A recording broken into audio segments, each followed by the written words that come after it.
We welcome you into 1380 AM, 95.1 FM KCIM for KCIM Sports Rewind here on this Tuesday morning.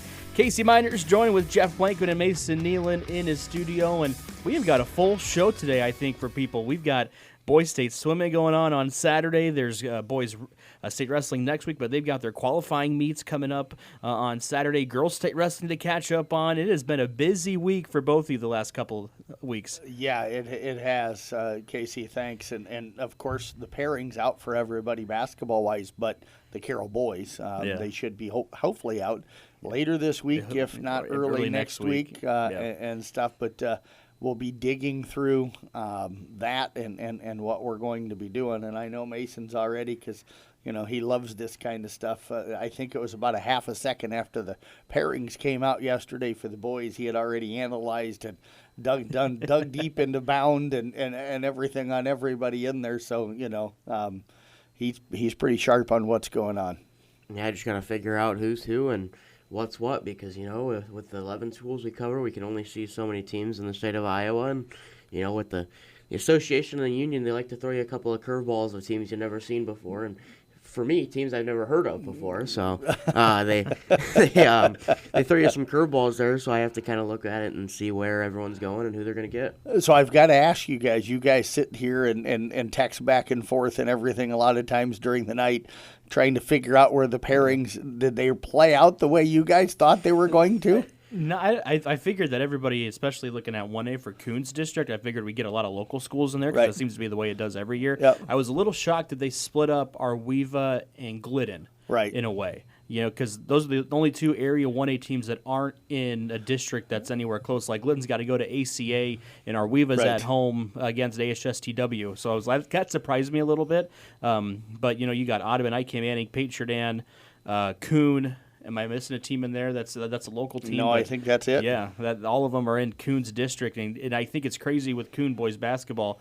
6 of the 8 teams that are in that district, they have played this year. And that's the tough thing. I think if, as I was saying to you earlier, and we'll talk basketball here a little bit more later on, but I felt that if you're Coon and having defeated most of those teams, and most of them fairly defeated all of them, their only loss, of course, was to Trainer, but they've defeated most of the teams, not all of them that are in their district, fairly handily. That's got to give you confidence that if they show up and play, that they're going to get through that district pretty good if you're them. But at the same time, they can't show up expecting to win easily because otherwise they're going to get knocked off. Yeah, we'll get into the boys and girls playoff basketball, but one thing I will add on the flip side of that bracket is Boyden Hall, who is traditionally a very, very good basketball team. So. Yeah, I have watched them down at the state tournament a ton of times. They're a semifinal round team a lot. They've been in the championship game. I don't know how many titles they've got, but I know that they've got them. So they're certainly not going to be a team that, if they can get there, and they'll have a tough one with a Galen Catholic, to get to that round. But they're certainly not going to be a team that's going to walk into that game going, oh, we're playing Coon Rapids Bayard and we're intimidated. They're going to walk in and go, been here, done it, let's do it again. But I think Coon getting to that game last year is going to be a big thing, too, for them. Huge help for them, absolutely.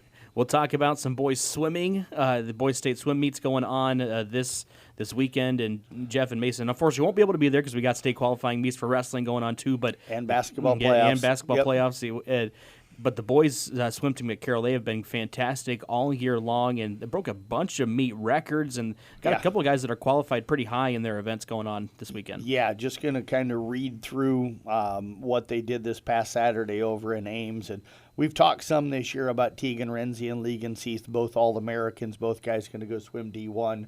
I know we've got interviews with both of them on our College Corner about their decisions and where they're going. But Tegan Renzi broke the Ames pool record in the 200 freestyle the other day. He won the event, of course, in 1:39.77. Legan Seath then won the 200 IM, also breaking the school record, the Ames pool record, along with the Carroll High School record at 1:53.05. Landon Kedwell also advanced to state with a 6th-place finish in the 200 IM. Tegan Renzi then came back, took second in the 100 freestyle, swimming a 45:06. That broke the Carroll school record as he qualified for state.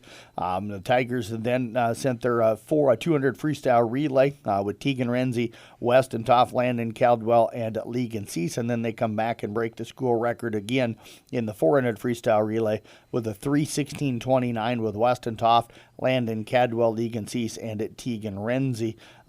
So, yeah, just a great day for them. Legan Cease also won the 100 breast as he qualified for state, and Legan was also named Code District Swimmer of the Year. So, an outstanding job. I'll run through where they're seated. Tegan Renzi enters the state meet as the number 1 seed in the 200 freestyle. Legan Cease is the 2nd seed in both the 200 IM and 3rd in the 100 breast. Tegan Renzi is 3rd in the 100 freestyle. Landon Kedwell is 21st seed in the 200 IM. Carroll will go into the relays 12th in the 200 freestyle relay and 9th in the 400 freestyle relay. So this may have to go down maybe as the best season in Carroll boys swim history, not just in recent history, but maybe in overall history. I would hate to be you guys trying to figure out who the swimmer of the year is this year. Yeah, let's. That's not going to be easy. Not going to be easy. It'll not be easy at all. Mason, the boys swim team has been fantastic so far this year, and I know you got a chance to talk with Deb quite a few times for the coaches show and everything like that, and I know that she has been really pleased and really happy all year long. Yeah, and I just got to say, Deb does a great job. I mean, even when I was younger and you'd look and you'd see the swimming guys, I mean, she gets the most out of a lot of those guys all the time, but I think it's just a special group of athletes that she's got right now mixed with how good Deb does with the program that's really elevated what they're doing this year. Well, I think you look at it the other way, before I sorry to interrupt you, Jeff, but all of those guys love swimming, but they also play other sports too. Yeah, and that's been a big key. Yeah, it has been. And you mentioned Deb. I don't know if there's anybody that works harder or is more passionate. All of our coaches love the sport that they're coaching. They all work hard. Deb does it year round. Mm-hmm. You think about it. She coaches the girls' high school team, then she coaches the boys' high school team, and then I think for probably the last 30 to 40 years, she's coached the summer league teams and the off-season teams. And it's interesting in talking to her if she doesn't have a meet, she's coaching somewhere, she's out watching swimming somewhere, and that's where she gets a lot of these kids, because a lot of times, I know this year we've got some Carroll High kids on there, but for the previous couple of years, there's been some teams, especially for the girls, there wasn't a Carroll High kid on the team, but she brings them in from Guthrie Center and Denison and Esac and South Central Calhoun and everywhere. Arweva, she's Jefferson, she's bringing in kids from everywhere, and the only way she's able to do that is she's getting out and seeing them swim at competitions in the off season, and in the youth level, and building those bonds and those relationships to get those kids to want to travel to Carroll High to swim. Yeah, and she's done a great job with that program. We'll flip it over. Boys state qualifying meets for wrestling going on this week. We'll talk girls wrestling first before we get there. They wrapped up their state meet. And, Jeff, I think it was probably our most successful year that we've had down there. I think, 4 girls went on the podium, and it was a really, really good state meet for the area girls. Yeah, and I think you're going to see that continue to grow as this sport continues to grow. We had 11 girls make it down there. I just the passion for girls wrestling right now is really exploding. I know Mason was sitting back here, helping out with basketball stuff. While Bill and Jeff Honnold, Bill Kane and Jeff Honnold, and I want to take just a moment just to say thank you very much to both of those guys. They take time out of their schedules, and stuff to come down. They sit in the arena for sometimes 10 to 12 to 14 hours in a day. Covering this. They're live pretty much the entire time during both the 1A and 2A sessions, which is everything. That's only the only 2 class sizes for girls. Jeff takes away time and burns vacation from his real job to go down and do that. So I thank them very, very much for all the time that they've given us. Bill, I think, has been helping me for, I think we joked the other day, I've been here 22. I think those first few years he maybe went down along with Brian Hogan, did the wrestling coverage for us. There's been years where he's gone down and done a lot of it on his own. Most of the time I do get to go down there with him and stuff. But, for 22 years pretty much Bill's been a part of our state wrestling coverage, and maybe even longer with that when Kevin Munson was the sports director here. So kudos goes out to those guys for always being willing to take the time. But even Mason said with the girls' state wrestling, he was watching it on the on the computer here the other day, and I think you were pretty amazed by everything that goes into finals night at the girls' state wrestling tournament. I don't think I've seen presentation like that of putting fireworks and smoke and their name up on the screen, letting them run through, and you have 6,000 people in a sold-out arena screaming at the top of their lungs with that. And I looked at it and I go, if you're going to put that presentation and attach that to what girls' state wrestling is, it's only going to make the girls want to get there that much more. Yep, absolutely. And I think you're going to see this sport continue to grow. But, let's run you through here kind of how everybody did for the most part. Again, 4 girls medaling, which is an all-time high for us. Macy Rasmussen from Audubon, just a sophomore, gets into the championship match, ends up finishing second. Just a tough first and second period. Started on top in the third. The disappointing thing is, and I completely understand the frustrations for a lot of, wrestling people, and especially Audubon fans. The girl had gotten a comfortable enough lead, didn't really need to do anything in the third period. Probably could have been dinged a couple of more times for stalling, got called twice. It's interesting because, you talk to some wrestling people and they're like, well, every time Macy tried to get something in, she blocked it. So she was doing something besides just laying there. You talk to other wrestling people and they're like, she should have been dinged 3 or 4 more times. The match should have been called. She didn't do anything but lay on her belly the whole time. So it's kind of interesting to see just the disparities in what people think, of that match. But that doesn't take away from what Macy was able to accomplish this year as just a sophomore to get into that state championship match. I think she's a real threat to get a couple of titles, and stuff before her career's over. And then you look at the 3 girls that finished up in 7th place. Emery Kramer from South Central Calhoun, Sadie Smith of Kemper, and Bree Kiger from Carroll High all did a really nice job down there.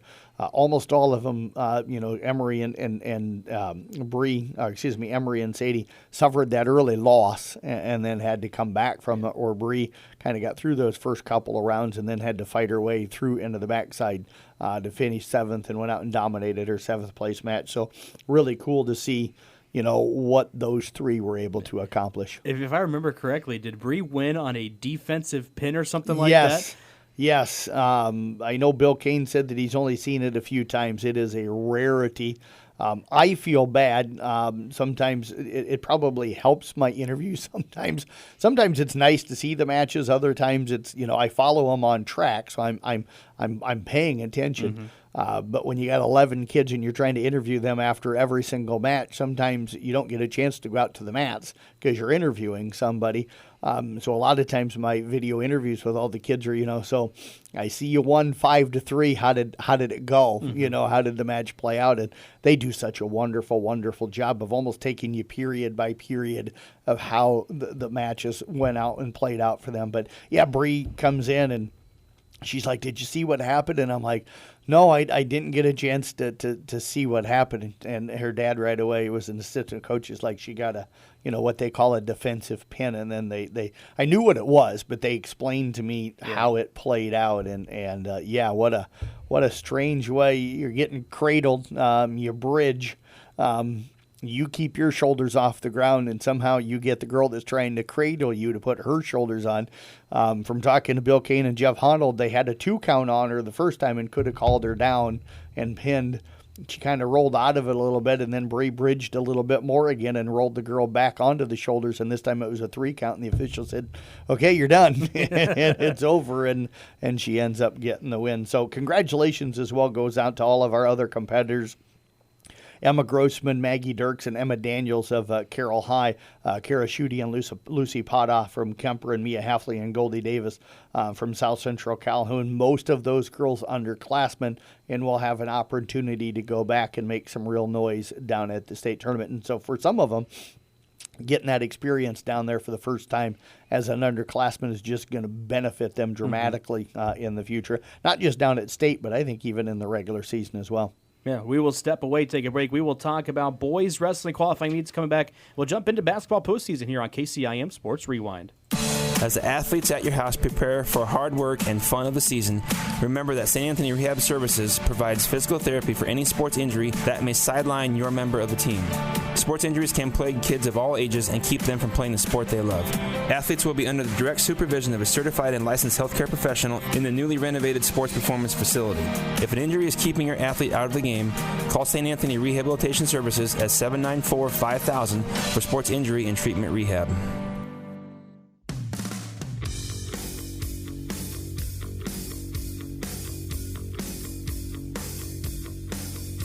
It is KCIM Sports Rewind, again brought to you by St. Anthony Rehabilitation Services. We thank them for helping us bring this program to you guys each and every Tuesday from 9:30 to 10 right here on a KCIM. Casey Miners joined with Jeff Blankman and Mason Nealon. And before we get to more wrestling, talking about the boys in basketball postseason, I got a trivia question for you today. Okay. So the Super Bowl. You stump me almost every week. You know that, right? This one, I don't know. Mason, you guys might know this one because I think this is a common one. Mason will know it. That's what you were going to say, right? Well, but I don't know because I don't. I know Mason knows this is about the Super Bowl. Okay. So the Super Bowl, Seahawks won. Probably the most boring Super Bowl I've ever watched in my life. I actually enjoyed it, but I like defensive struggles. Yeah. So, yeah. A lot of people upset that Jason Myers didn't get a Super Bowl MVP, but I thought that Kenneth Walker was the reason that they were in the field goal range, so I understand Kenneth Walker getting it. But So the average cost of a ticket for the Super Bowl this year was over $5,000. Okay, crazy. Do you know what the cost of the first ever Super Bowl was for a ticket? $5. Not it's even higher probably, than that. Was it really? Yep. Okay. I was going to go less than that. 12. It is 12. $12. Exactly 12. Okay. Could you imagine? And at the time, people probably thought $12 was a lot of money. It was crazy money. Yeah. Yeah. But $12 was the ticket price, average ticket price for the first ever Super Bowl.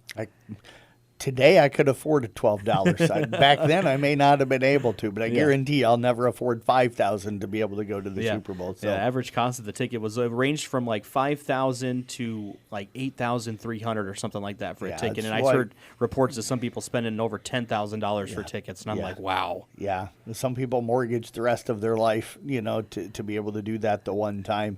A lot of corporations swallow up an awful lot of the tickets, so that's how you get in sometimes is you're lucky enough to work for a corporation that can buy up a bunch of tickets and send you. So, yeah.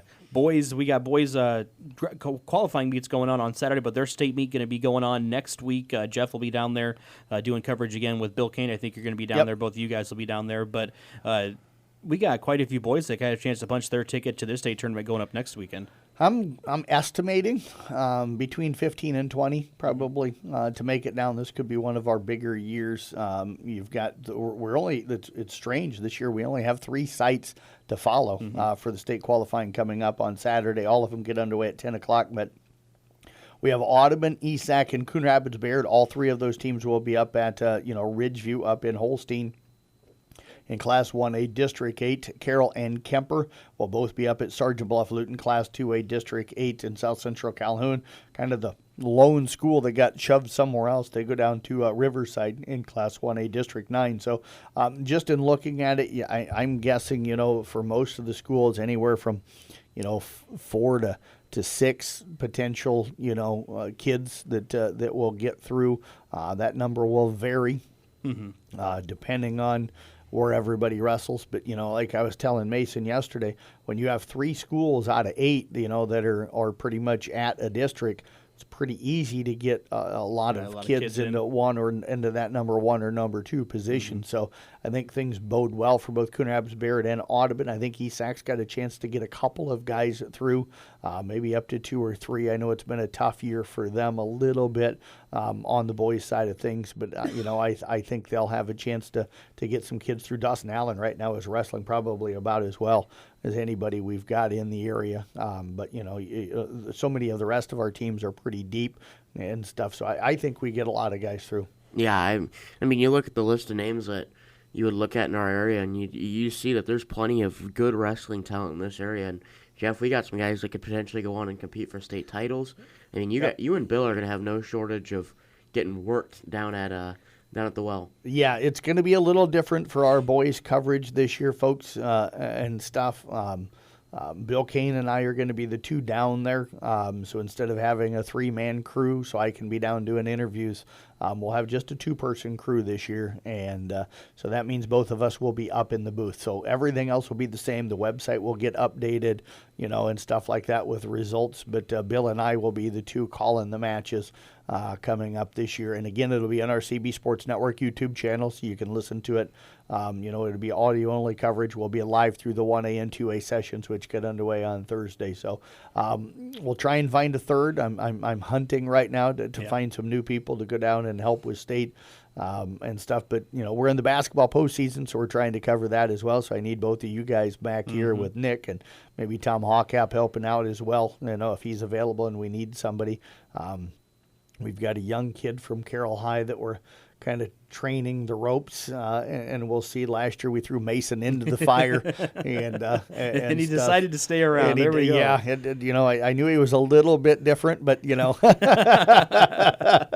but to come back after throwing you into the playoffs last year, we appreciate it. But we'll see. But we'll definitely get some basketball playoffs covered at night, and again, wrestling. All of that will be on the YouTube channel. That years ago we used to put it all on Kick, and then we'd call in and we'd cut into a song and call the match, and then you'd go back to music. And we just thought it was hard for people to find it and to know when to tune in and stuff. And it's still, you never know exactly when somebody's going to take them ad on YouTube. But now you can just turn on the YouTube channel and listen to the audio and stream it and have it in the background. And then when the kids get up on the mats that you want, you've already got it on, and you're not having to try and, did I miss it through the music or whatever, those type of things. So that's the reason why we moved it to YouTube, which I think to what we felt was to provide more consistent and better coverage of everything that's going on. So yeah.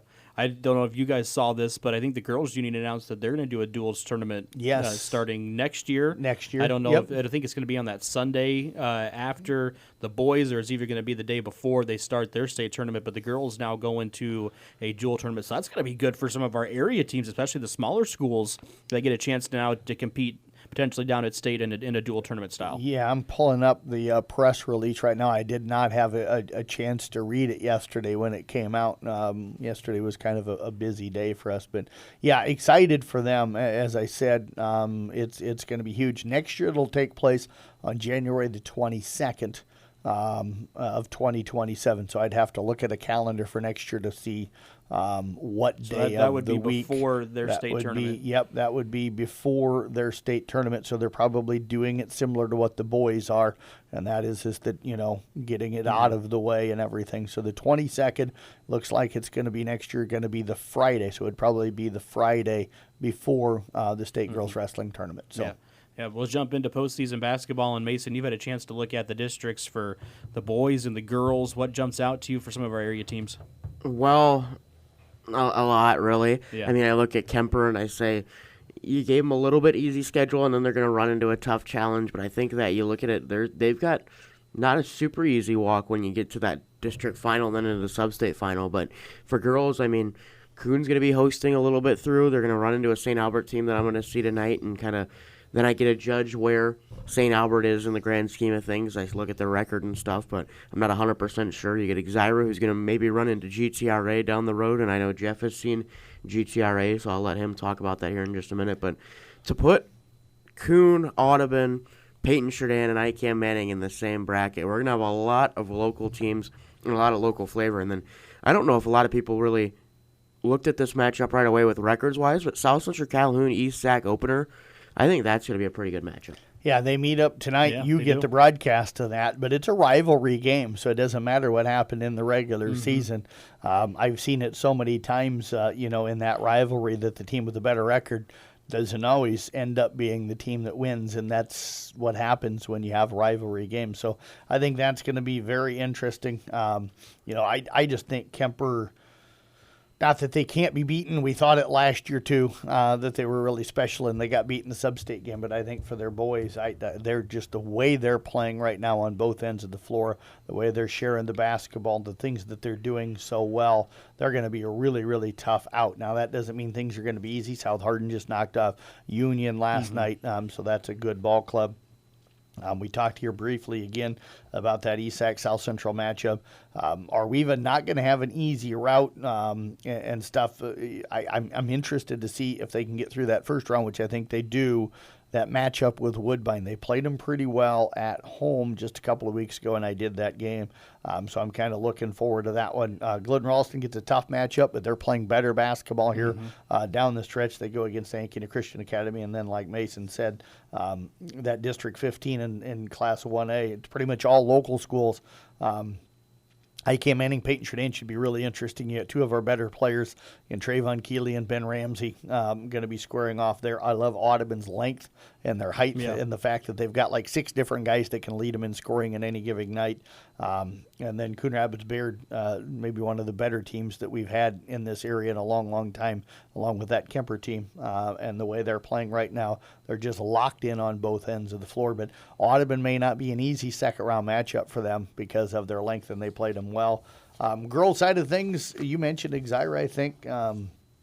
They probably are the team that most people feel has the best chance because they're a top 8 seed. I think the Kemper girls have a chance to make a run. I think now with Chloe Cook and Allie Cook both back playing last night and maybe healthy, I think the Carroll girls have got a chance to make a run as well. Not that we can't get an upset. I don't want to make it sound like that, so I don't want to make any fan bases mad. But the disappointing thing for us in this area is that a lot of our 1A teams always seem to have to find a way to get through Newell Fonda, which is never easy. So for Ike Manning or Weeva Glidden and Peyton Sheridan, you're like, I wish there could be a different route for you to be able to take. And then I think Coon Rapids Bayard's a girls team that's got a chance with the way they play defense to be able to make a deep run. You mentioned their matchup with St. Albert. They were the preseason #1, so it's certainly not going to be an easy matchup. No, it won't be at all. I don't think with St. Albert. And wanted to mention we do have 2 really good games going on tonight on KKRL with Kemper and St. Albert. Winner of that going to clinch the Hawkeye 10 Girls Conference title. And I think Kemper and St. Albert for the boys, even though it's not a conference championship game, Kemper has a chance to win the conference with a win tonight. Yep. They would clinch it outright, I think. Yep. I think they have a 1-game lead on Lewis Central, if memory serves me correct. So they would clinch it outright with that win. So it should be 2 games, huge games. I know we've got Mason going down to help Nick Brinks on the broadcast. We've got Connor Crabb going down for the video highlights that are powered by Western Iowa Networks. I know he threw out a quick one last night. I just got a heartbreaking loss for Trayvon. The poor young guy, he was crying in the postgame and fighting it back. It was how much that game meant to him last night. But Wyatt Regaller able to hit the bank in the 3 at the buzzer for our Weeva to pick up a 60-57 victory. But Connor threw out a little quick video clip of that last night because he was over at that game with us. So if you haven't looked at our high-speed highlights powered by Western Iowa Networks on our Instagram, YouTube, Facebook, and is it Twitter? I don't know what's the other YouTube and TikTok. Yeah, I don't even have TikTok. I get him on TikTok. That's where I see him. So yeah, someday I told Mason someday he's going to have to walk me through how to get on TikTok and how to use it. That might be an impossible task. It might be. I'm really dumb when it comes to social media. So and especially Snapchat and TikTok. So yeah. But I think if you can run Instagram, you should be able to run TikTok pretty easily. I know. I'm sure I can. I just sit here and I'm like, man, I got Facebook and Twitter and I have to deal with Instagram for work, and it's like I don't need more social media. Yeah, girls postseason gets started coming up here on Thursday. Jeff will have Glidden taking on Payne Sheridan. I'll have Ike meeting at our Weeva.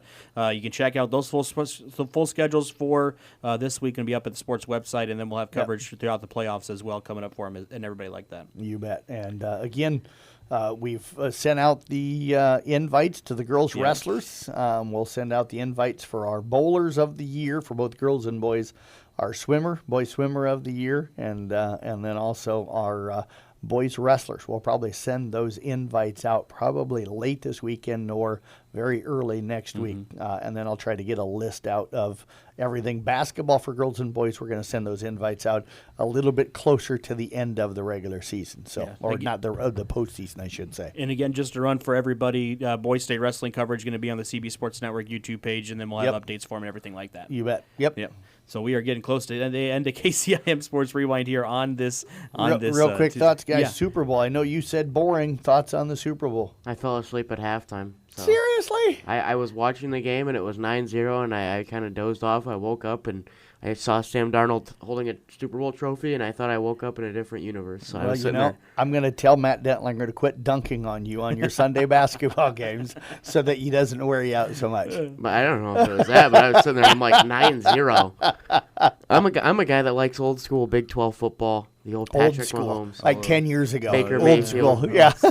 It's different now. But no, I like the shootout games, and so with 9-0 and a kicker almost being the Super Bowl MVP, I'm sitting there and I'm like, well, I don't know. And then I woke up and you see Sam Darnold with the Super Bowl trophy, and I seriously thought I was in a different How world. painful does it have to be for guys like, sorry, John Ryan, but for Vikings fans, because he was there a year ago. Imagine and being a Jets fan right now. Well, yeah, but he was just there last year and they had a great regular season, and then he didn't perform well, really, in the postseason, and then he goes on and learned his lesson or whatever you want to say, but wins the Super Bowl with Seattle in his first year there. So, but yeah, I'm learning you guys are the PlayStation era of football. You want the 45 to 43 games where, I'll take the 6-3 or 7-3 defensive, hard hitting, physical, beat each other up football games. So that's not the way I want it. That'll wrap up KCIM Sports Rewind here on this Tuesday. Check out a podcast of it coming up in just moments. Western Iowa's news and classic hit station is 1380 AM.